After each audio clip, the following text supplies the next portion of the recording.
Welcome to lecture number 104. This is historical topic 9.6, Challenges of the 21st Century. The theme is America in the World. This is the second to last lecture of the entire course. There's one learning objective and it says, explain the causes and effects of the domestic and international challenges the United States has faced in the 21st century. The first key concept covers the challenge of the War on Terror. It says, in the wake of the attacks on the World Trade Center and the Pentagon in 2001, the United States launched military efforts against terrorism and lengthy controversial conflicts in Afghanistan and Iraq. The 9/11 attacks were named for the date on which they happened, September 11, 2001. 4 planes were hijacked by terrorists from the terrorist group Al-Qaeda. They were hijacked from 3 different airports: Washington, D.C. Dulles Airport, New Jersey's Newark Airport, and Boston's Logan Airport. The planes were rerouted by the hijackers to crash into iconic American buildings on the East Coast. 2 planes went to New York City to the Twin Towers, and 2 planes targeted buildings in Washington, D.C. One made it to the Pentagon, which is where the Department of Defense is housed, and one was headed towards the White House, but the people aboard the plane fought back against the hijackers and attempted to retake control of the cockpit. The plane crash landed in a field in Shanksville, Pennsylvania, but there were no survivors. The attacks had been planned by a terrorist group called Al-Qaeda and their leader Osama bin Laden. Shortly after the attacks on the World Trade Center and the Pentagon, the United States went to war against Afghanistan because Afghanistan was controlled by the Taliban, who were giving refuge to Osama bin Laden and Al-Qaeda. The Taliban were a group that emerged from the Mujahideen who fought against the Soviets in the invasion in 1979. After Soviet withdrawal in 1989, Afghanistan devolved into a civil war fought by various groups that came out of the Mujahideen. The Taliban are an Islamist extremist group who imposed a strict interpretation of Sunni Islamic law and provided safe haven to militant groups, including Al-Qaeda. The United States invasion overthrew the Taliban and tried to implement a new democratic government. This new government also undid the strict social codes, restrictions on women's rights, and strict punishments for breaking the Sharia law. The search for Osama bin Laden went on and was eventually found in a compound in the city of Abbottabad, Pakistan, about 31 miles away from the capital, Kabul. A Navy SEAL team carried out a raid in 2011, which resulted in the death of bin Laden. As for Afghanistan, the Taliban continued to carry out terrorist attacks through the lifespan of the new government and U.S. presence. During the Trump administration, the U.S. negotiated exclusively with the Taliban for a peaceful exit strategy from Afghanistan. Anytime the negotiations stalled, the Taliban would carry out more violence to bring the U.S. back to the negotiating table. When the plan was carried out in 2021, the Taliban went back on their promise to allow the Afghan government to remain in power and retook control of the country. The other lengthy conflict in the 21st century is in Iraq. Iraq and Afghanistan are somewhat related because President George W. Bush claimed that Iraq had ties to Al-Qaeda and had weapons of mass destruction. The United States invaded without the support of the United Nations. The other countries in the Security Council did not believe that there was sufficient evidence to back those claims, and later investigations by the UN and US intelligence agencies proved that Iraq never had such weapons. The United States, with a couple of allies, primarily the United Kingdom, invaded Iraq and overthrew the dictator Saddam Hussein in 2003. Saddam Hussein had been in power in the first Gulf War that the US fought over the Iraqi attack on Kuwait.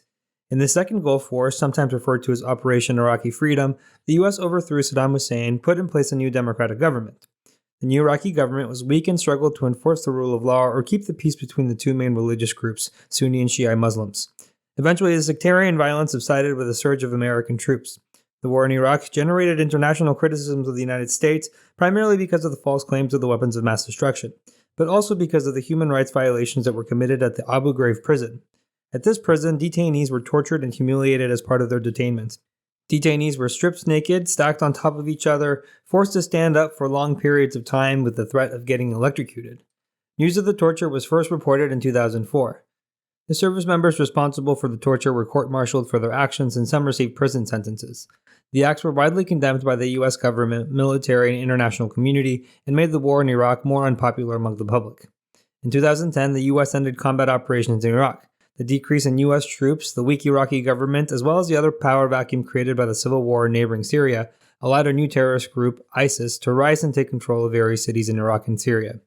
The U.S. sent troops again to help Iraqi forces to expel ISIS, and in 2019 they were expelled from Mosul, their largest stronghold in Iraq, but small pockets remained, and a coalition between America, Iraqi, and Syrian forces continued to root out remaining ISIS fighters. The next key concept says, the war on terrorism sought to improve security within the United States, but also raised questions about the protection of civil liberties and human rights. In response to the terrorist attacks, the U.S. created a new Department of Homeland Security. It combined a lot of the different agencies that were responsible for similar defense and intelligence tasks into one place. The U.S. Congress commissioned a report or investigation to find out in more detail what happened on the day of September 11th and how it could have been prevented. It was regarded as a definitive investigation that covers all the series of events. The 9/11 Commission report recommended to try and centralize all of these agencies under one hierarchy and have them be led by a new Director of National Intelligence. The goal was to have quicker responses in the event that another attack like this one were to happen.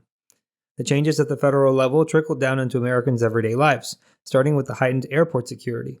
The Transportation Security Administration, or TSA, is an agency within the Department of Homeland Security that was created in November 2001. The TSA agents at airports check bags and travelers for any type of contraband that may pose a threat during a flight. Now they use large electromagnetic imaging machines that can detect if a passenger has something hidden under their clothes. After it was first founded, TSA was criticized for racially profiling Arab and Muslim passengers, sometimes even incorrectly profiling Sikhs, who are not Muslims but do wear turbans, as possible terrorists. In response to the attacks, the United States also passed the USA Patriot Act, which granted surveillance powers to law enforcement agencies to track and monitor suspected terrorists. The act allowed the federal government to obtain wiretaps and call logs of suspected terrorists. The problem with this is that any time that a suspected terrorist had communication with someone who was not a suspected terrorist, that other individual could also be wiretapped. Critics argued that the act could lead to abuses of power, violations of privacy, and erosion of constitutional protections. The extent of the wiretaps and surveillance from the USA Patriot Act became more clear to the American people in 2013 after a leak by a national security agency contractor named Edward Snowden. Snowden sent all of the information that he found while working at the NSA to WikiLeaks. WikiLeaks published it, and the data showed that the United States government was probably overstepping its boundaries. One of the controversial aspects of the war on terror was the detention of suspected terrorists at Guantanamo Bay Prison, a detention facility located in Cuba. The prison held detainees who were considered to be enemy combatants in global war on terror.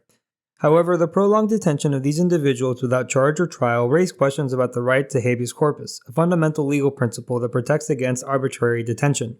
Detainees may be held there indefinitely without having an opportunity to go before a judge to prove their innocence or receive a definite punishment for their guilt. In 2004, the U.S. Supreme Court addressed the issue of habeas corpus in the case of Hamdi versus Rumsfeld. The court ruled that the U.S. citizens designated as enemy combatants must be given a meaningful opportunity to contest their detention before a neutral decision-maker. In 2006, the court further addressed the issue in Hamdan versus Rumsfeld, ruling that the military commissions established to try detainees at Guantanamo Bay was unconstitutional and also violated the Geneva Convention. The cases highlighted the tension between the national security objectives and the protection of civil liberties and human rights. While the U.S. government sought to prevent future attacks and hold suspected terrorists accountable, their use of Guantanamo Bay Prison to limit the due process rights of detainees runs counter to the free and democratic society that the war on terror was meant to protect. Even to this day, the prison remains in operation and there are still about 40 prisoners housed there. The next key concept says conflicts in the Middle East and concerns about climate change led to debates over U.S. dependence on fossil fuels and the impact of economic consumption on the environment. Let's cover conflicts in the Middle East first. Beginning in 2011, there was a pro-democracy movement across North Africa and the Middle East called the Arab Spring, in which citizens of these countries started to protest against authoritarian leaders, some of which had been in power for decades. The United States supported the Arab Spring movements and provided aid and diplomatic support to some of these countries to different degrees. The results of the movement were mixed. While countries like Tunisia and Egypt experienced political transitions and reforms, others descended into prolonged civil wars. Even the countries that transitioned away from authoritarian systems struggled when it came to establishing a working democracy. One of the consequences of the Arab Spring was the rise of ISIS, the Islamic State of Iraq and Syria, also known as ISIL, Islamic State of Iraq and the Levant. The power vacuums created by the weak government in Iraq after the US-led 2003 invasion and the civil war in Syria provided an opportunity for the rise of this fundamentalist Islamic sect. ISIS was led by Abu Bakr al-Baghdadi and was a brutal extremist group that sought to establish its own self-declared caliphate in parts of Iraq and Syria. ISIS was able to maintain the fight against the Iraqi security forces and a US-backed coalition through the control of Iraq's oil refineries. They captured oil infrastructure and sold it in order to fund their operation. Al-Baghdadi was eventually killed in a drone strike by the United States. Kurdish forces in northern Iraq were central to the defeat of ISIS and were armed and equipped by the US government. The Kurdish region of northern Iraq then tried to make a case for itself to become an independent region, but the Iraqi government would not oblige the Kurds in their request. The overdependence on fossil fuels is a continuity from the previous time period. America's over-reliance on foreign oil was made clear by the negative economic impact that the 1973 OPEC oil embargo had. At different points of the early 2000s, oil prices were high across the world, so therefore the US started to look for alternatives, and one of these alternatives is called fracking, to extract natural gas and oil. It consists of using large amounts of water pumped into a rock formation to extract gas and oil that would otherwise be difficult or uneconomical to extract using traditional methods. It has a greater environmental cost than regular oil drilling because of the possibilities of water contamination and air pollution. Fracking ventures were more common when foreign oil prices were high and less common when international prices came down. The US is still looking for other energy alternatives, some that are not going to hurt the environment. There have been two large environmental international treaties. The first one is the Kyoto Protocol signed in 1997 by the majority of the world's countries. Countries committed to reduce greenhouse gas emissions, and each country's reductions were set based on their historical emissions and economic development status. The United States Senate did not ratify the treaty for fear that it would have a negative impact on the country's economy and competitiveness. The second environmental treaty was the 2015 Paris Climate Accords. It was very similar to the Kyoto Protocol, but this one was not a legally binding treaty. Countries were able to set their own emission reduction goals, and it only relied on voluntary country commitments to achieve its goal. The Obama administration, to try and avoid the failure of ratification that kept the US out of the Kyoto Protocol, entered into the Paris Accords through executive agreement. It's a different type of constitutional way for the United States to commit to an international deal that does not require Senate approval, but because it does not require Senate approval, it is also a lot less permanent. Any president could back out through their own executive order, so that's what happened under the Trump administration. Then under the Biden administration, the US recommitted to the agreed levels of CO2 reductions. While the US rejoining the agreement may be good for the environment in the long term, serious progress on climate change is hard to achieve with 4-year gaps on CO2 reduction policies and initiatives. The last key concept covers continuing economic and foreign policy challenges. Despite economic and foreign policy challenges, the United States continued as the world's leading superpower in the 21st century. The dot-com bubble burst in 2001. This was alluded to in an earlier lecture about technology. Over-speculation on tech stock in the 90s created a bubble that burst in 2001. The chart on the screen shows how investments in new businesses spike in the late 90s and steeply drops around 2001 and 2002. It takes almost 20 years to get back to the level of business investment before the dot-com boom and bust. The Great Recession was caused by over-speculation in subprime mortgages. A subprime mortgage is a home loan that is given to a borrower who is considered more of a risky borrower. They either have a lower credit score or lower income or a combination of both. The upside for the bank is that subprime mortgages are loaned at a higher interest rate, so the bank can make more money if the loan is eventually paid back. Due to a low Federal Reserve interest rate after the dot-com bust, investors on Wall Street were looking for new investment tools that would receive a higher yield than Treasury bills, bonds, or notes. Investment banks start to buy up subprime mortgage loans from commercial banks and bundle them up into a security. Each month, the borrowers paid their mortgage and whoever held the loan got paid. The bundling of subprime mortgages into securities made the investment safer because if one borrower were to default on the loan, the investment bank would still get income from the other mortgages in the bundle. The investment bank would also get the house that the borrower failed to make payments on. On paper, this was a foolproof plan for investment banks, so they encouraged commercial banks to issue out more subprime mortgages to be bundled into securities. Commercial banks then start lending to even riskier borrowers, since the commercial bank doesn't have to deal with the repercussions of the borrower defaulting on the loan. The bubble burst when too many of these untrustworthy borrowers stopped paying their mortgage. Everyone who held subprime mortgages on their balance sheets was in trouble. The first bank to fail was the investment bank Bear Stearns. Other investment banks follow suit, and even commercial banks that had subprime mortgages on their books that they were waiting to sell as securities start to fail. The federal government had to step in and rescue commercial banks through the FDIC, and even rescued some investment banks that are technically not insured by the FDIC. The thought was that they were too big to fail, and that their failure would bring about a greater recession. The effects of the bank failures rippled throughout the economy, and unemployment rose to 10.6%. The government response was similar to FDR's during the Great Depression. Not only was the financial system bolstered by the government, but Congress also passed stimulus packages, which was a mixture of tax credits, infrastructure construction projects, and programs that could get money in people's pockets. For example, the Cash for Clunkers program paid people money for any old vehicle, working or not, that they had wanted to get rid of. The Bush administration passed one round of stimulus at the end of this term, and during Obama's first term, he signed a package called the Economic Recovery Act that totaled about $800 billion. Additionally, the Federal Reserve dropped rates down to zero to encourage borrowing and spending. The rate stayed near zero for nearly a decade. It was only until the 2010s that the Federal Reserve was slowly bringing the rate back up, until COVID came. The COVID pandemic forced health officials across the country to issue stay-at-home orders for all non-essential workers. Businesses immediately laid off part-time workers and unemployment went up to 15%. Congress again reacted in a similar way to economic crises in the past. During both the Trump and Biden administration, stimulus packages passed which gave aid to businesses, state and local governments, and healthcare institutions for the first time ever, direct payments to families and individuals. The total amount of aid was $5 trillion.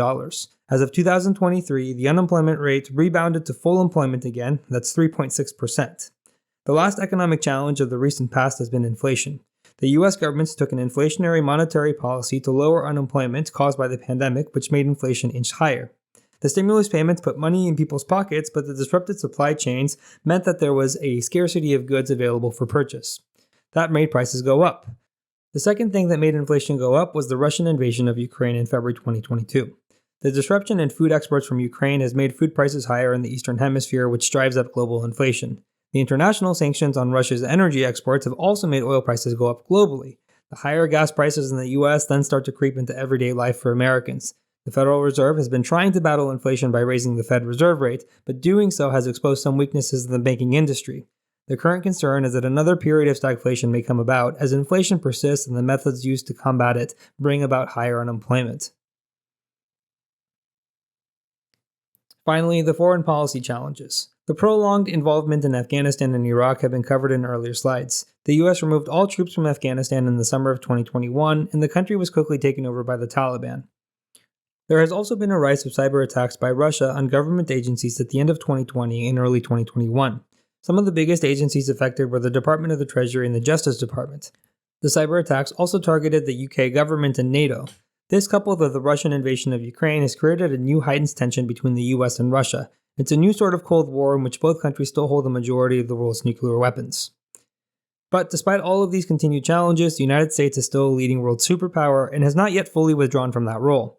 A lot has to do with the strength of the US economy. It's still the world's largest economy by GDP and GDP per capita. This has been true since the end of World War II, and it has been that growth that happened in the mid-20th century and the continued growth in technological innovation that has led the United States to become the strongest economic power. By virtue of being the strongest economic power, the US can have more influence around the world. Finally, the US spends more money on defense than any other country, and it's part of that growth of the military-industrial complex that Eisenhower warned about in 1961. Finally, here's the recap. The United States began a war on terror in response to the terrorist attacks of 9/11. The war on terror increased security but brought on questions about civil liberties. U.S. energy policy debate continued with concerns of the environment and reliance on foreign powers. And finally, the United States is still a leading superpower despite economic and foreign policy challenges. Thank you for watching. If you would like to watch the next lecture, you can click the video link on the screen. And if you're looking for more practice to help you on the AP exam, you can visit apushslides.com. I wish you the very best in all of your studying and look forward to seeing you back on the next lecture.